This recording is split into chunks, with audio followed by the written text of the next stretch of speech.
Uttam.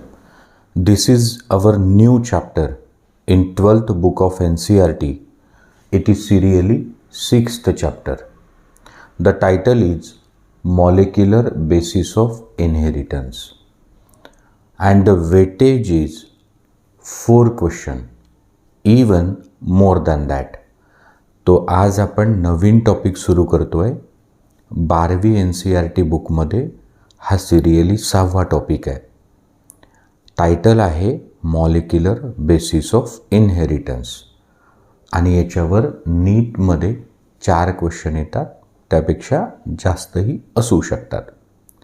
तो देखो, इसके पहले एक बहुत इम्पॉर्टेंट और एक बहुत बड़ा टॉपिक हमने पूरा किया. Chapter number 5. It was principles of inheritance and variation.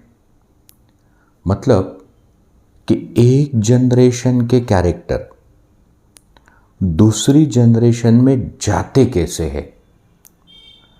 So character जाने को कहते inheritance.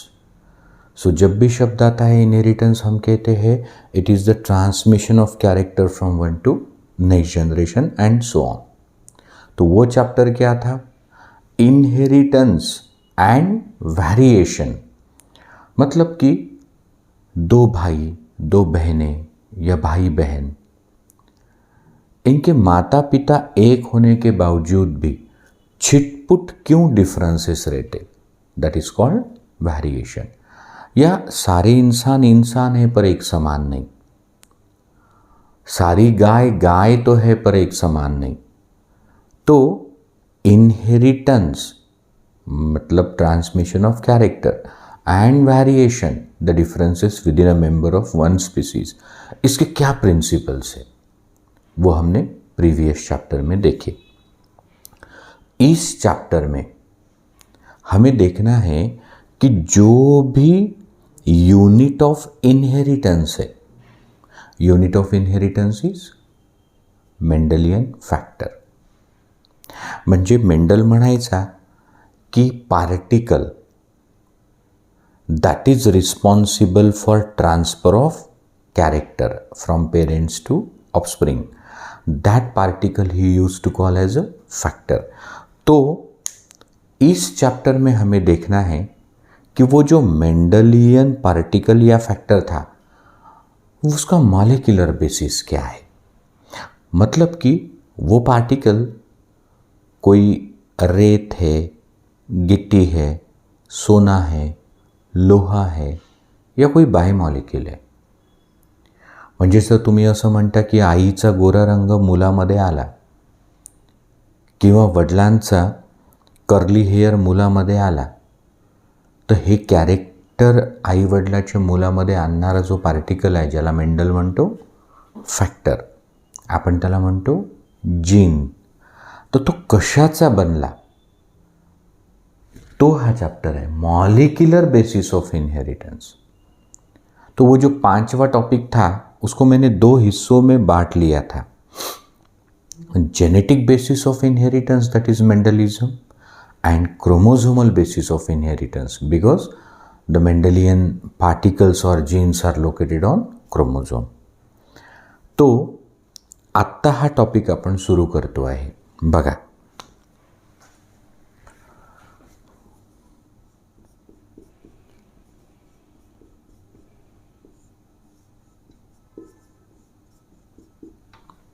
characters may be curly or straight hair, brown or black eyes, free or attached earlobe, fair or black color.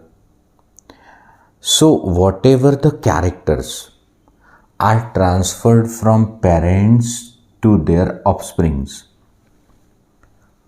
how are they transferred? Sir Mendel said the characters are transferred from one to next generation by particle called factors. तो Mendel म्हणायचा की आई वडिलांचे character त्यांच्या मुलामुलीमध्ये घेऊन जाणारे जे particle असतात त्याला काय म्हणतात? Factor. So the Mendelian factor is replaced by term gene. ज्याला मेंडल फॅक्टर म्हणायचा त्याला तुम्ही काय म्हणता? जीन. 1909 जोहानसन.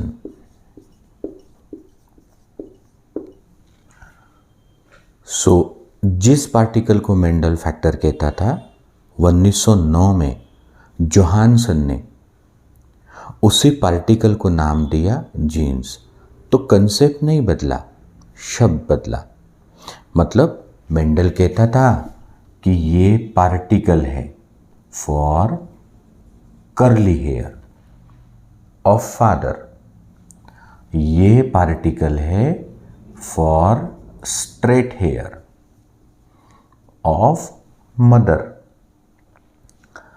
तो कर्ली हेयर का पार्टिकल, स्ट्रेट हेयर का पार्टिकल वो सन या डॉटर में आता है. तो एक पार्टिकल ने कर्ली हेयर लाया, एक पार्टिकल ने स्ट्रेट हेयर लाया.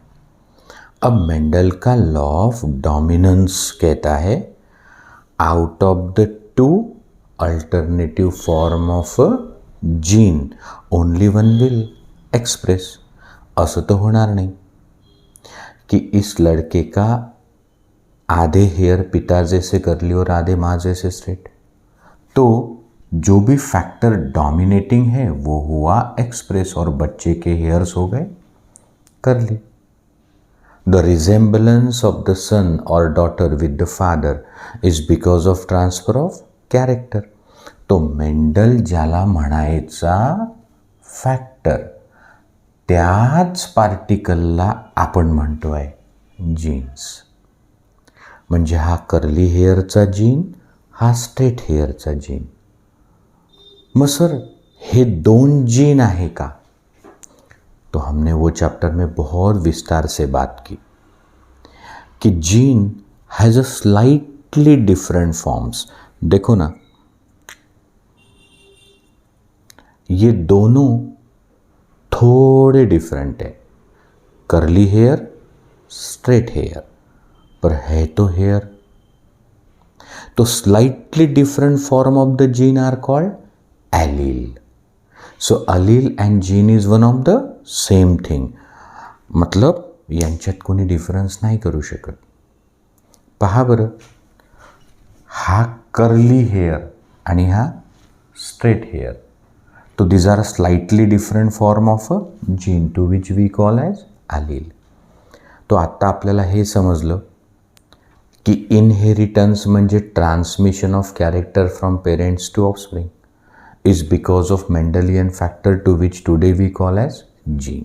ठीक है, थोड़ा आगे चलो. ये जो इंट्रोडक्शन है ना, ये 20-25 मिनट की होगी, पर ये पूरे चैप्टर का सार है. It's a summary, a concise summary of entire topic. So for the God's sake, don't consider it's a sort of introduction. No. ये बहुत important है, आप ध्यान से सुनिए. This is for understanding point of view.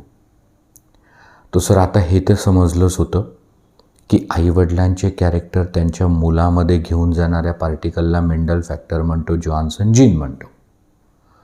पण हे जातात कसे? कैसे? पिता ने अपने कर्ली हेयर का जीन अपने लड़के को दिया और माता ने अपने स्ट्रेट हेयर का जीन अपने लड़के को दिया. You ask yourself, suppose this is you, your father and mother. You are with curly hair. Your father has curly hair, mother has straight hair. How come the curly hair came to you from your father and straight hair came from mother, though the straight hair remains suppressed because it is a recessive character? तुम्ही स्वतःला हा प्रश्न विचारा की मग हे character आपल्या आईबाबाचे आपल्याला जीन्सनं म्हणजे फॅक्टरने ते आणले, पण ते कधी आले, कसे आले? तो थोड़ा आगे जाते. सो Sutton and Boveri 1903. So Walter Sutton and Theodore Boveri in 1903 proposed chromosomal theory of inheritance. It's a neat question. इतकं साधा असून हा नीट प्रश्न आहे. NCERTच्या बाहेर काही विचारत नाही तुम्हाला. त्यातली एक आणि एक लाईन तुम्हाला माहीत असेल तो आपको कोई रोक नहीं सकता. तुम्ही नाही रेफरन्स बुक एखादं वाचलं तरी चालतं, पण त्यातली एकही लाईन सुटू नका देऊ. तो how simple it was a neat question. Chromosomal theory of inheritance was proposed by Sutton and Boveri in 1903. और इस थियरी ने बताया कि माता पिता के कैरेक्टर बच्चे में लाने वाले जो फैक्टर या जीन है वो बैठे हैं on chromosome, arranged in a linear manner. म्हणजे कर्ली हेअरचा किंवा स्ट्रेट हेअरचा जो जीन आहे तो कशावर बसून आला? क्रोमोझोमवर. आणि म्हणून chromosome is carrier of gene. तो सपोज ये क्रोमोझोम है, इस पे ये जीन बैठा है, ये क्रोमोझोम है, इस पे ये जीन बैठा है. तो मग सर हे क्रोमोझोम आपल्याला कसे आले? तो chromosome are present in nucleus. So हा जो क्रोमोझोम आहे हा न्यूक्लियसमध्ये आहे, हा क्रोमोझोम न्यूक्लियसमध्ये आहे. हमारे पिता ने हमें जन्म देने के लिए जिस बात का योगदान दिया है that is a male gamete और स्पर्म. और हमारी माता ने हमें जन्म देने के लिए जिस बात का योगदान दिया है दैट इज अ ओहम. तो स्पर्म न्यूक्लियस कंटेन 23 क्रोमोझोम. कोणते 23 क्रोमोझोम? 22A प्लस X या 22A प्लस Y. दोन प्रकारचे स्पर्म असतात. Because male is heterogametic. हमने प्रीवियस चैप्टर में देखा थियरी ऑफ हेट्रोगमेसिस. म्हणजे पुरुष जो असतो तो दोन प्रकारचे बनवतो स्पर्म, आणि स्त्री एक प्रकारचं सोहम बनवते. She is homogametic. तो आईच्या ओहममध्ये किती क्रोमोझोम असतात? असे 23. 22A plus X always. तो हा जीन क्रोमोझोमवर आहे. असे 23 क्रोमोझोम स्पर्म न्यूक्लियसमध्ये आहे. स्ट्रेट हेअरचा जीन क्रोमोझोमवर आहे. असे 23 क्रोमोझोम ओहममध्ये आहे. और जब ओहम को स्पर्म फर्टिलाइज करता तो हमारे आपके जीवन की पहली सेल बनती zygote. So haploid ohm, haploid sperm, so they fuse and form a diploid zygote, which is the first cell of a new life. And हे जे डिप्लॉइड zygote है ये मेरे आपके जीवन की पहली सेल है, और इसी zygote की झेरॉक्स हर सेल है. म्हणजे सर हे जे zygote आहे तो बॉडीची ह्या ट्रिलियन्स ऑफ सेल ह्या याच्या झेरॉक्स आहे का? हां. और फिर वो जो जीन है समझो ये 7th क्रोमोझोम, 7th क्रोमोझोम. तो जाइगोट में 7th क्रोमोझोम दो बिकॉज वी आर डिप्लॉइड. और फिर वो जो कर्ली हेयर वाला जीन, स्ट्रेट हेयर वाला जीन, तो उसमें से कर्ली हेयर वाला जीन एक्सप्रेस हो गया and the hairs are curly. तो ये कैरेक्टर एक्सप्रेस कैसे होते? धीरे धीरे धीरे धीरे हम बताएंगे. तो सध्या एवढं समजलं की characters are transferred from parents to offspring by particle called factor by Mendel, and Mendelian factors are today called gene in 1909 by Johansen.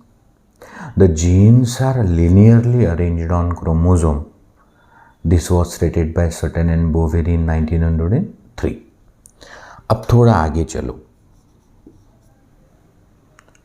अब देखो, एक क्रोमोसोम पे जितने जीन्स होते हैं they are linked to one another and they have a tendency to pass together. This is called linkage. मतलब एक chromosome पे, जैसे यहाँ कर्ली हेयर का है तो यहाँ ब्राउन आई का होगा, यहाँ बी ब्लड का होगा, यहाँ फ्री ईयर लोब का होगा।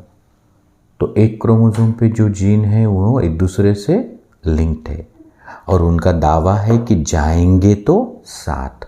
This is called linkage. तो सर जरुरी आहे का की हा बी ब्लड ग्रुप आणि हा कर्ली हेयर सोबतच जातील? तो वो तो हमने पिछले चैप्टर में देखा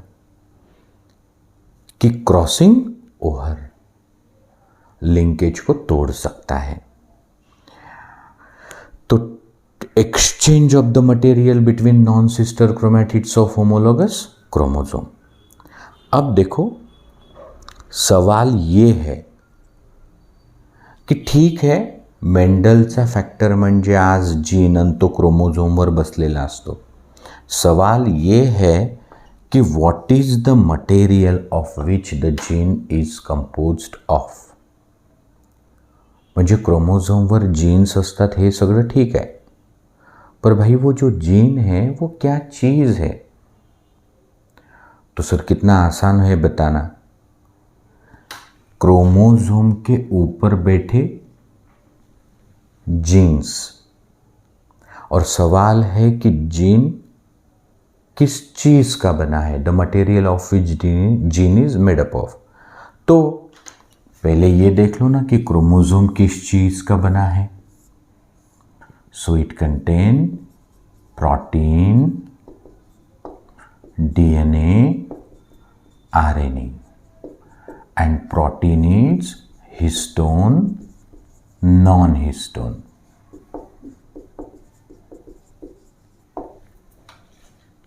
मतलब क्रोमोसोम पे जीन है और सवाल है कि जीन किस चीज का बना है। तो हमने कहा कि क्रोमोसोम क्या चीज है वो देख लो। तो sir protein, DNA, RNA. Protein मध्ये histone 50%, non histone 8.5%, DNA 40%, RNA 1.5%। तो इनमें से ही कोई होगा जीन। म्हणजे जीन जो आहे तो एक तो प्रोटीन असेल, नाही तर डीएनए असेल, नाही तर आरएनए असेल। पहले लोगों को ऐसा लगा था कि शायद प्रोटीन के बने होंगे gene, but Hershey and Chase का जो एक्सपेरिमेंट है 1952, ऑडियो क्लिप आप तक पहुंच गए, उसकी वजह से आप जानते कि Hershey and Chase in 1952 working with a bacteria E. coli and a bacteriophage falsify the statement। Sir सोप्या भाषेत काय म्हणता तुम्ही? हा एक इकोलाई नावाचा बॅक्टेरिया आणि हा एखादा व्हायरस।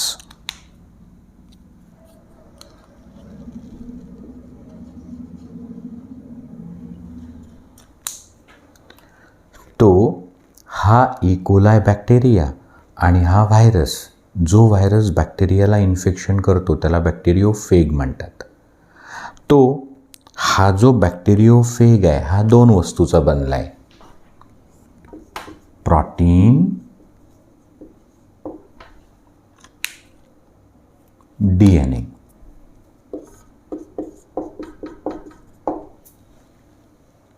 Protein and DNA.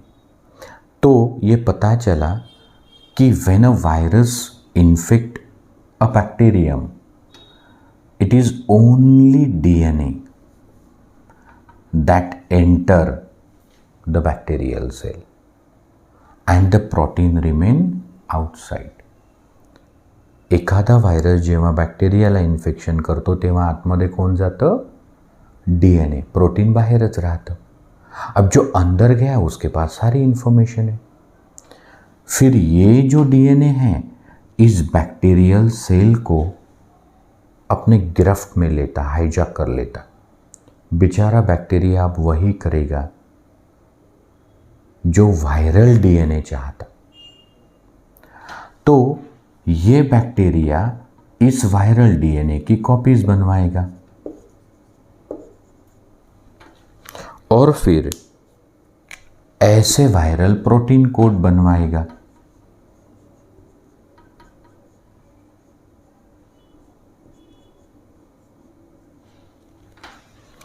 म्हणजे ई कोलायला जेव्हा एखादा व्हायरस इन्फेक्शन करतो तेव्हा प्रोटीन बाहेर राहतं, आतमध्ये येतो डीएनए। डीएनए बॅक्टेरियाला हायजॅक करतो आणि बॅक्टेरियाला म्हणतो की माझे व्हायरल डीएनए बनव आणि माझे व्हायरल प्रोटीन बनव। तो देखो इन्फेक्शन की इन्फॉर्मेशन भी डीएनए के पास, बैक्टीरिया को हाईजैक करके अपनी कॉपीज बनाने की इन्फॉर्मेशन भी डीएनए के पास, अपना प्रोटीन बनवाने की इन्फॉर्मेशन भी डीएनए के पास। सब कुछ क्या है? डीएनए, प्रोटीन नहीं। और इसीलिए ये पता चला कि प्रोटीन से तो जीन नहीं बना। म्हणजे सर तुम्ही असं सांगताय की आता प्रश्न हा होता की क्रोमोझोमवर जीन असतात तर जीन कशाचा बनला? तो पहिले पहा क्रोमोझोम कशाचा बनला, मग त्यात प्रोटीन है, डीएनए है, आरएनए है। तो पहले वाले लोगों को लगा था कि शायद प्रोटीन से जीन बनता, पर हर्शे एंड चेज ने तो कहा नहीं। फिर ग्रिफिथ का experiment 1928 on transformation, Avery, MacLeod and McCarty जिन्होंने ट्रांसफॉर्मिंग प्रिंसिपल पता किया, और फाइनली हर्शे एंड चेज, इन सभी के एफर्ट से पता चला कि जो जीन है it is made up of DNA, ना आरएनए ना protein, gene is made up of DNA. तो पहा, transmission of character, that is inheritance, is because of particle called factor to which we call as gene. Genes are located on chromosome arranged in a linear manner and gene is made up of DNA. तो define gene, तो हमेशा के लिए ये definition अब ध्यान में रखो कि gene is a segment of DNA having information for certain RNA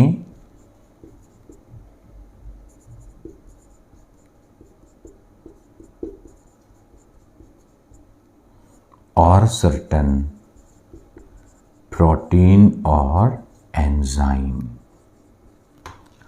Now this is very simple thing कि जीन म्हणजे काय?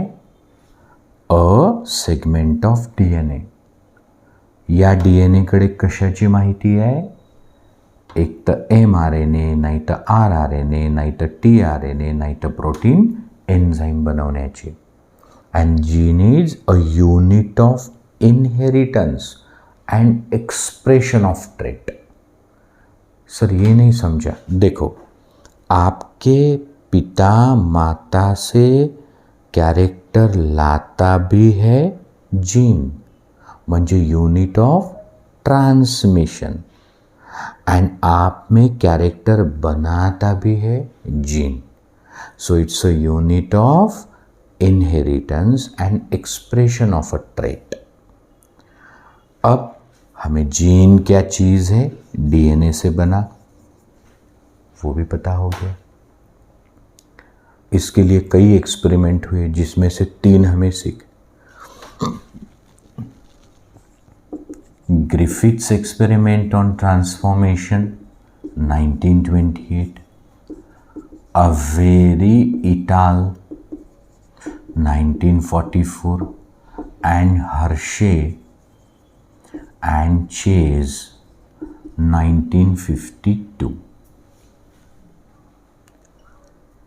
अनइवोकेबल प्रूफ, जिस पे कोई उंगली नहीं उठा सकता। that gene is made up of DNA was given by Hershey and Chase in 1952. This is a neat question. अब थोड़ा और आगे चलो कि what information genes have. ये चीज़ मैंने कहा ना बहुत इंपॉर्टेंट है, आप ध्यान से सुनो इस लेक्चर को। और हम थोड़े अलग अंदाज में आपके पास आ रहे कंसेप्ट ऑफ जीन लेकर। अब देखो, इनहेरिटेंस का मॉलिक्यूलर बेसिस तो समझ में आया, फिजिकल बेसिस काय आहे इनहेरिटन्स? तो सर इनहेरिटन्स म्हणजे ट्रान्सफर ऑफ कॅरेक्टर, त्याचा फिजिकल बेसिस आहे फॅक्टर म्हणजे जीन, आणि हा फॅक्टर किंवा जीन जो आहे तो काय आहे? डीएनए. डीएनए काय आहे? अ mega molecule, a long molecule, deoxyribonucleic acid. तो चलो थोडासा आगे. आत्ता आपण म्हटलं की जीनकडे काय इन्फॉर्मेशन असते.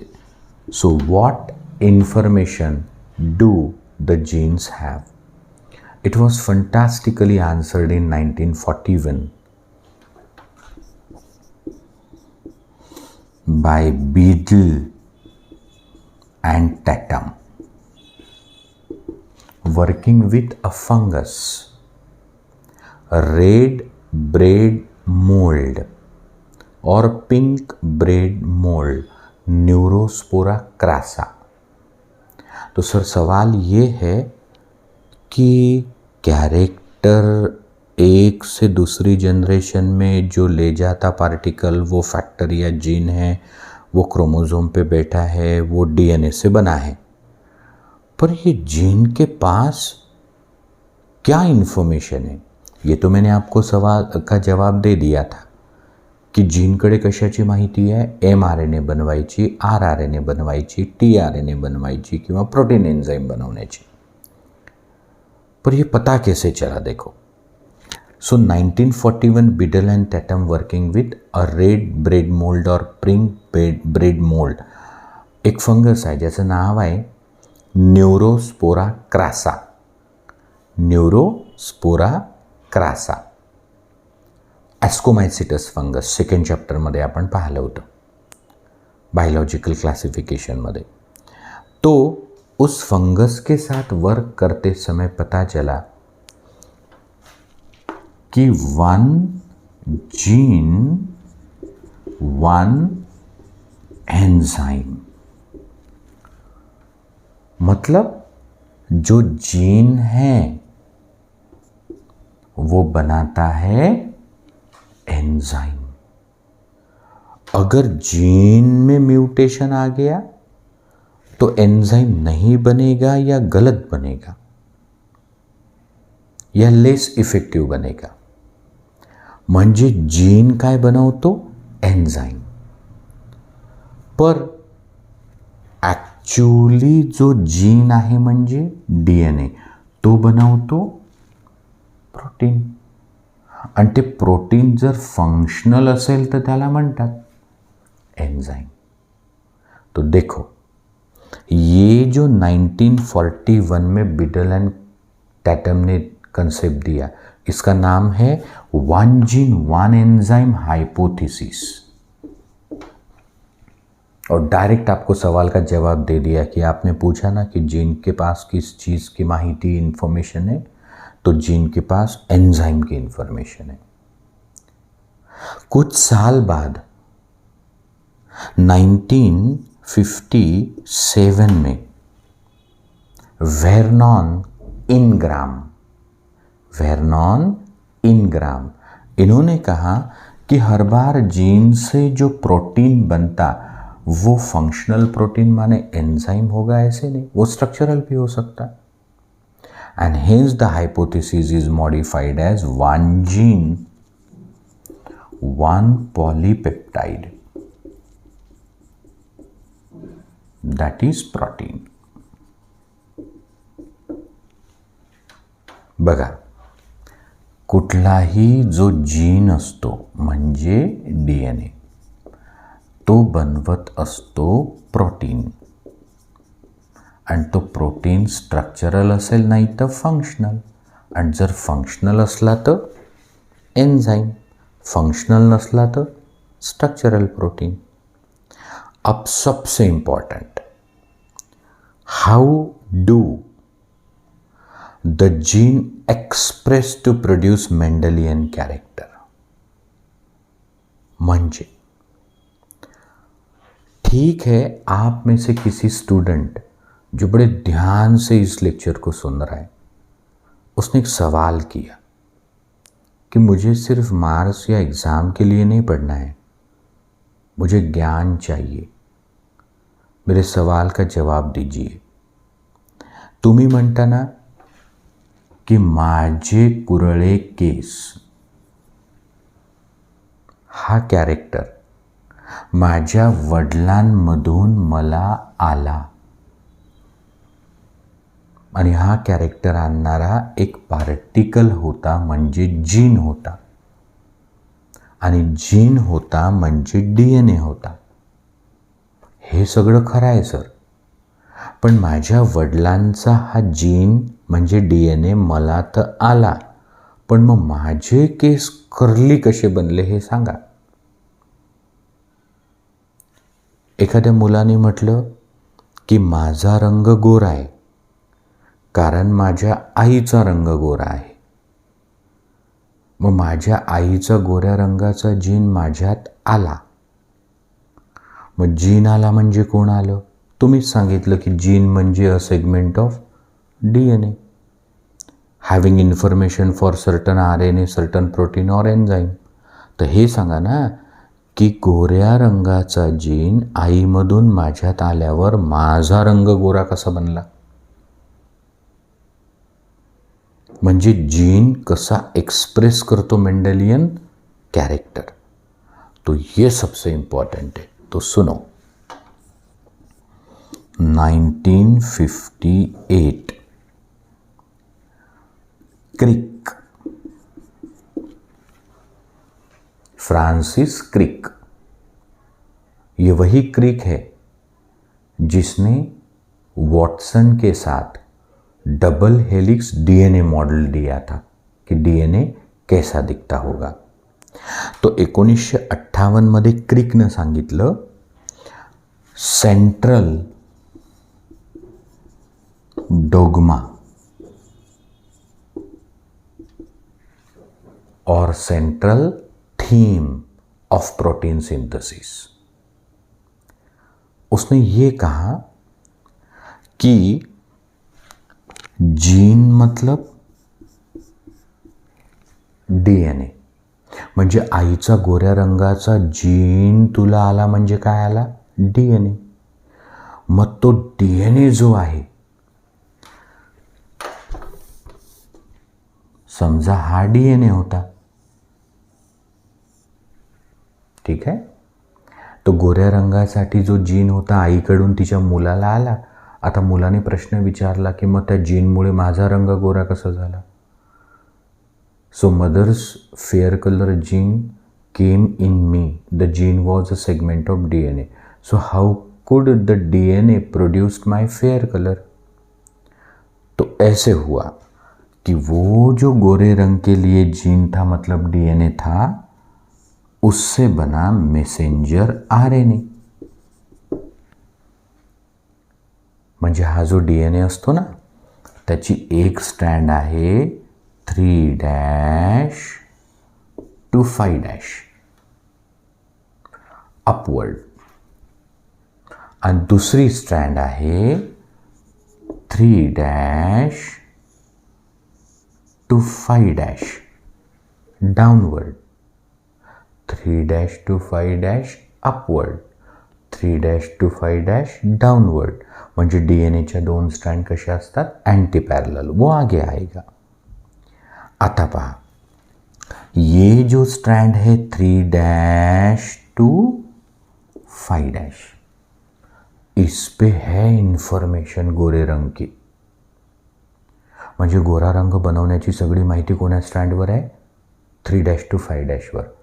तो सर ये जो दूसरी स्ट्रैंड है ये नॉनसेंस, बेवकूफ़ है क्या? हाँ, उसके पास कोई इन्फॉर्मेशन नहीं, इट गिव्स ओनली स्टेबिलिटी। तो हुआ ये कि ये दो स्ट्रैंड हो गई सेपरेट। जो स्टैंड है 3' to 5' उस पे लिखी है गोरे रंग की इंफॉर्मेशन। ये स्टैंड के पास कुछ नहीं। अब ये सारी इंफॉर्मेशन छापी गई ऑन mRNA, म्हणजे DNAने गोरा रंग बनवण्याची माहिती कोणाला दिली? mRNAले. तो देखो, information flows from DNA to mRNA. गोरा रंग बनवण्याची माहिती कोणाला होती? DNAला. DNAने ती कोणाला दिली? RNAला. अब RNA ये इंफॉर्मेशन लेके जाएगा राइबोसोम के पास. Ribosome is a protein synthesis machinery. Cell chapter में हमने बताया. तो आता हा समजा एखादा राइबोसोम.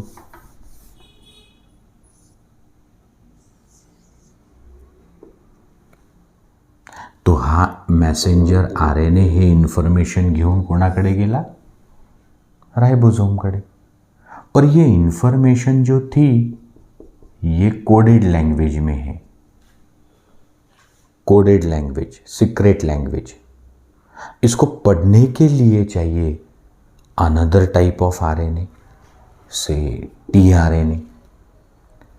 तो tRNA ने ही सगळी इन्फॉर्मेशन वाचली आणि त्याच्या अनुसार लावत गेला अमिनो ॲसिड्स. आणि मग mRNAचं ट्रान्सलेशन झालं आणि बनलं प्रोटीन. तो सर याला सेंट्रल डोग्मा का म्हणतात? In very few words when you explain something it is called central theme और डोग्मा. तो फक्त 3च शब्दात सांगितलं की प्रोटीन कसा बनतो. पहा, DNA के पास है प्रोटीन बनाने की इंफॉर्मेशन, जो किस पे छाप दी गई? mRNA पे. ये mRNA के पास जो इंफॉर्मेशन है वो tRNA ने ट्रांसलेट की और उसके अनुसार बना प्रोटीन. म्हणजे प्रोटीन सिंथेसिस 2 स्टेप प्रोसेस है. DNA to mRNA, transcription means to write something. mRNA to protein, translation means to decode something. तो ये है DNA के पास गोरे रंग की इंफॉर्मेशन mRNA को सौंप दी गई. mRNA के पास जो गोरे रंग की इंफॉर्मेशन कोडेड लैंग्वेज में थी वो tRNA की मदद से डिकोड होके बना प्रोटीन. अब हो सकता कि ये प्रोटीन हो फेयर कलर. म्हणजे त्या पोराने मला विचारलं कि मग माझा गोरा रंग कसा झाला. तो मैंने उत्तर दिया कि भाई ये जो प्रोटीन है यही तेरा गोरा रंग है. या फिर हो सकता कि A plus B gives fair color. A plus B gives black color depending upon enzyme. म्हणजे A plus B gives fair color. Same A plus B can give black color. तो सर फिर प्रोडक्ट कैसे बदला? Reactant तो same है. म्हणजे A plus B is fair colour आणि A plus B is black colour. So depending upon enzyme. Mug alpha enzyme असेल तर गोरा रंग, बीटा एन्झाईम असेल तर काळा रंग. मग कोणावर डिपेंड आहे कलर? सांगा बरं. माने गोरा रंग या काला रंग किस पे निर्भर है? ए और बी पे निर्भर है? नहीं. गोरा रंग किंवा काळा रंग कोणावर डिपेंड आहे? एन्झाईमवर. अल्फा एन्झाईम असेल तर फेअर आणि बीटा असेल तर ब्लॅक. अब अल्फा एन्झाईम माने तो sir every enzyme is protein. मग हा अल्फा एन्झाईम म्हणजे प्रोटीन.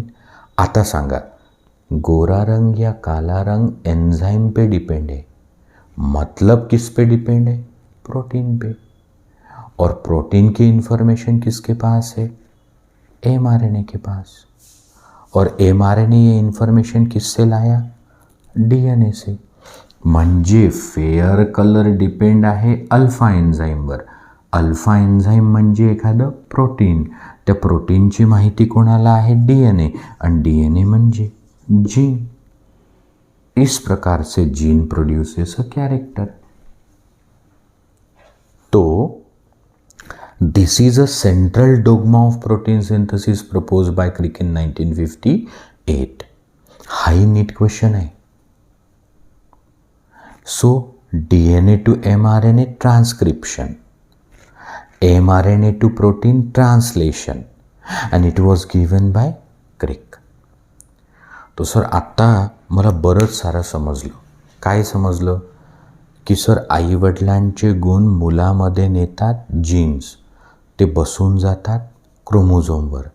क्रोमोझोम असतात न्यूक्लियसमध्ये, आणि आईवडिलांचे गमीट फ्यूज झाल्यावर बनतो झायगोट, आणि झायगोटचंच होते मल्टिप्लिकेशन आणि आपण तयार होतो. आणि ते जे जीन्स आले ते एक्सप्रेस होतात. मग जीन कशाचा बनला? ना प्रोटीन ना RNA. जीन कशाचा बनला? DNA. त्याच्यासाठी करावं लागले काही एक्सपेरिमेंट्स. मग एक्झॅक्ट जीन करतो काय? तर one gene one enzyme hypothesis म्हणतो एन्झाईम बनवतो. व्हेर्नॉन इनग्राम म्हणतो प्रत्येक वेळा एन्झाईम हे बनेलच असं नाही, प्रोटीन बनतो आधी, तो स्ट्रक्चरल असेल नाही तर फंक्शनल. म्हणून one gene one polypeptide concept आला. त्याच्यानंतर क्रिकनं सांगितलं की हाऊ डू द जीन और DNA प्रोड्यूसेस अ कैरेक्टर और प्रोटीन. सो हम लोग बात कर रहे कंसेप्ट ऑफ जीन की.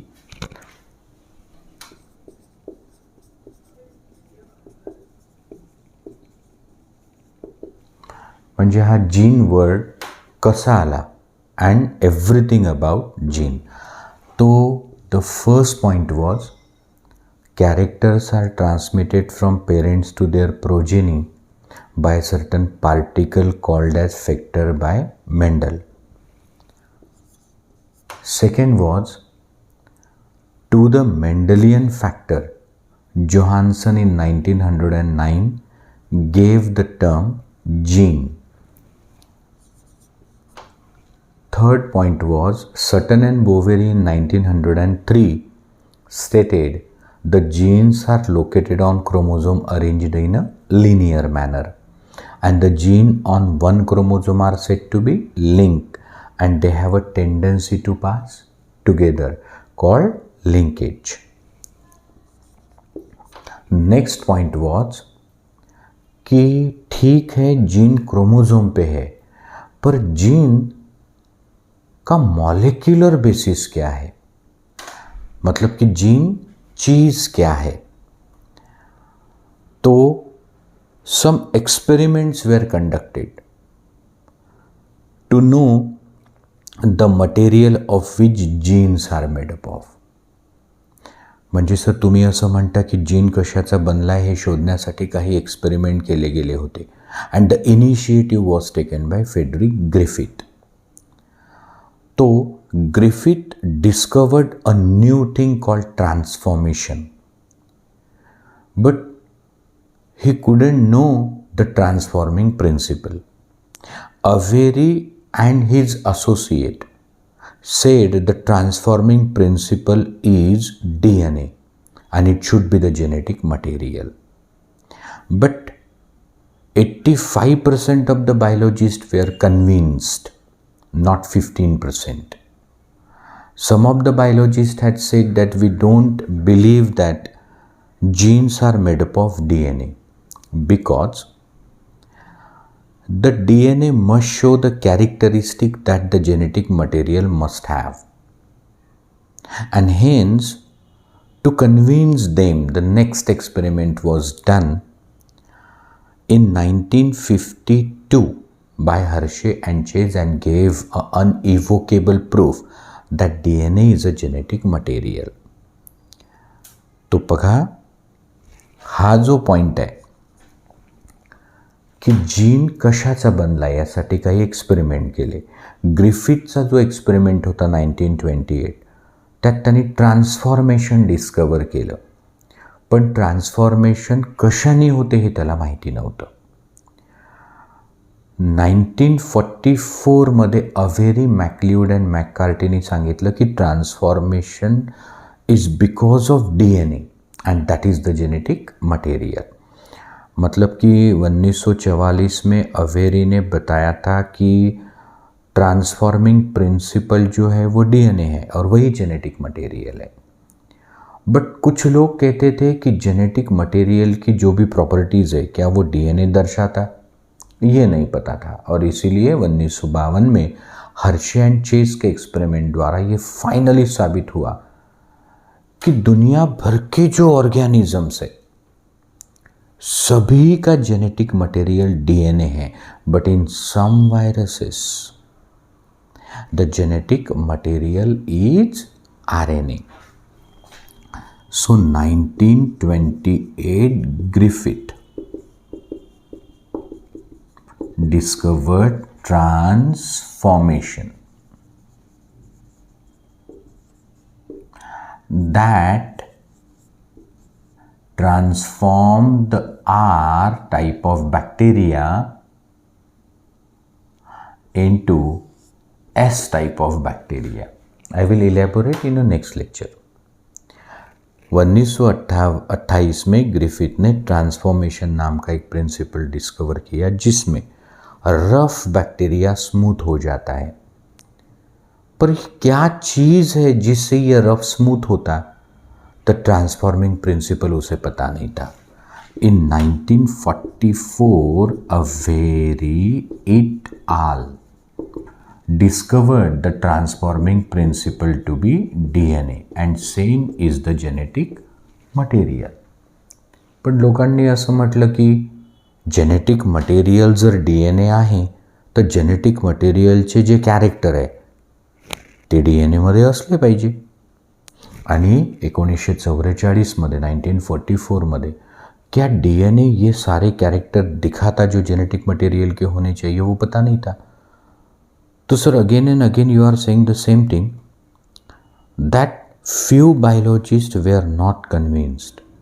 They said whether the characteristic of genetic material are present in DNA, unless it is told to us, we won't get satisfied.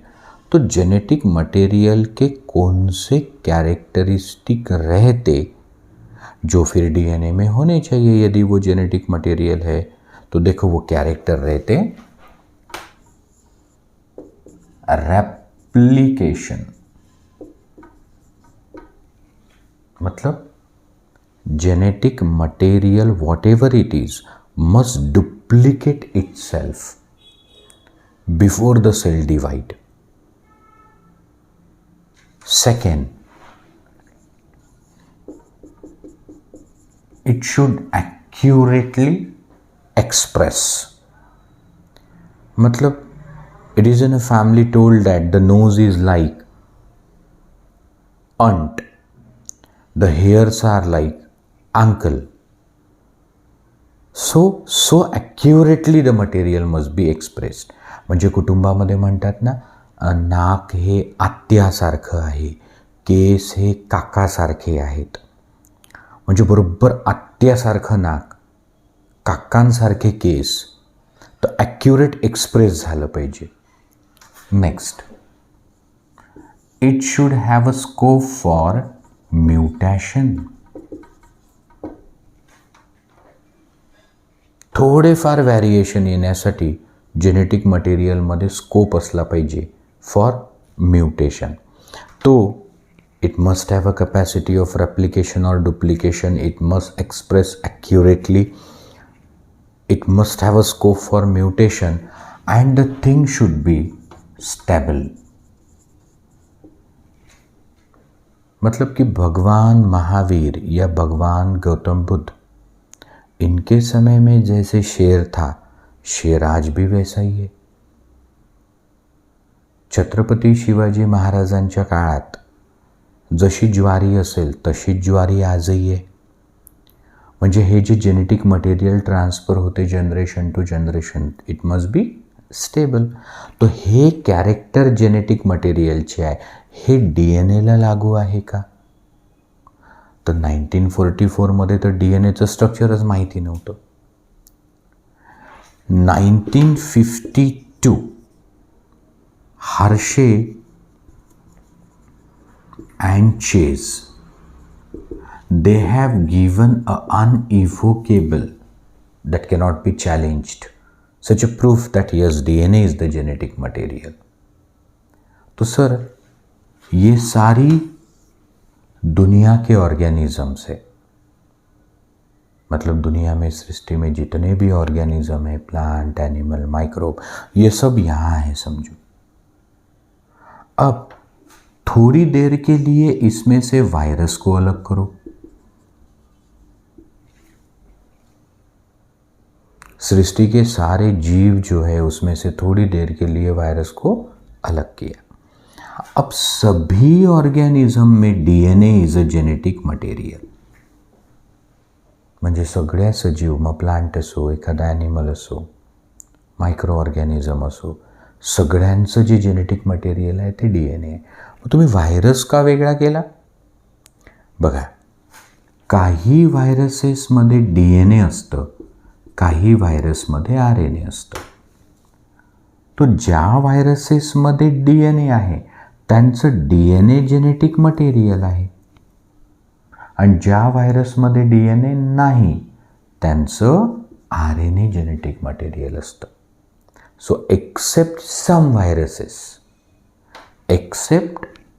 Viruses, all organism have DNA as a genetic material. और ये 3 experiment हमारा अगला lecture होगा. तो sir ये किसने कहा कि in some virus RNA is the genetic material? 1958 Nicholson, नहीं sorry, Fraenkel Conrat and Singer working with tobacco mosaic virus. म्हणजे सगळ्या दुनियाच्या ऑर्गॅनिझमचं DNA जेनेटिक मटेरियल आहे, पण काही व्हायरसेसमध्ये RNA जेनेटिक मटेरियल आहे. हे कोणी डिस्कवर केलं? Conrat and Singer, 1958, working with tobacco mosaic virus. तो पुढचा आपला पॉईंट होता की हा जो जीन असतो DNAचा बनलेला, तो करतो काय? तर 1941 मध्ये Beadle and Tatum working with Neurospora crassa said one gene, one enzyme hypothesis. In 1957, Vernon Ingram modified it as one gene, one polypeptide, म्हणजे protein.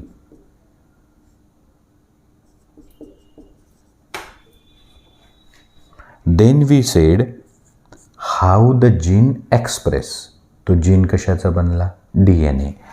So DNA to mRNA, mRNA to protein or enzyme. So DNA to mRNA is transcription. mRNA to protein is translation. म्हणजे protein synthesis किती step process है? 2 step process. देखो, आपकी cell में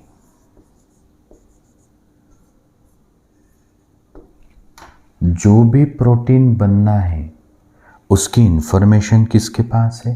DNA. मग DNA पासून बनतो messenger RNA. झालं transcription. Messenger RNA हे information रायबोझोमकडे घेऊन जातो आणि मग त्याचं होते ट्रान्सलेशन आणि रिक्वायर्ड प्रोटीन तयार होते. म्हणजे प्रोटीन 2 स्टेपमध्ये बनते, ट्रान्सक्रिप्शन आणि मग ट्रान्सलेशन. आणि हे प्रोटीनच कॅरेक्टर असतो किंवा जो एन्झाईम बनतो it participate in a biochemical reaction whose end product is character. नाही समजलं सर? बघा, जीन म्हणजे डीएनए, त्याची इन्फॉर्मेशन आरएनएकडे जाते, त्याच्यापासून पर्टिक्युलर प्रोटीन बनते, तो प्रोटीन कॅरेक्टर असतो किंवा तो प्रोटीन एन्झाईम असतो आणि एन्झाईम एखाद्या बायोकेमिकल रिॲक्शनला कॅटालाइज करतं, त्याचा एंड प्रोडक्ट मग कॅरेक्टर असतं. इथपर्यंत आपण पाहिलं ते आपण रिकॉल केलं. आत्ता बघा,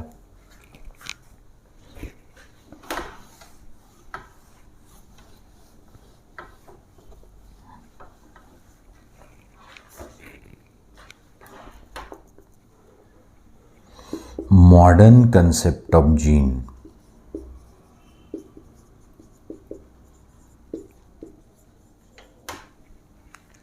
सो अभी का जो कंसेप्ट है वो ध्यान से देखो. A gene has 3 units, cistron, muton, recon. तो sir gene has 3 unit, cistron, muton, recon. कुछ भी नहीं समझा.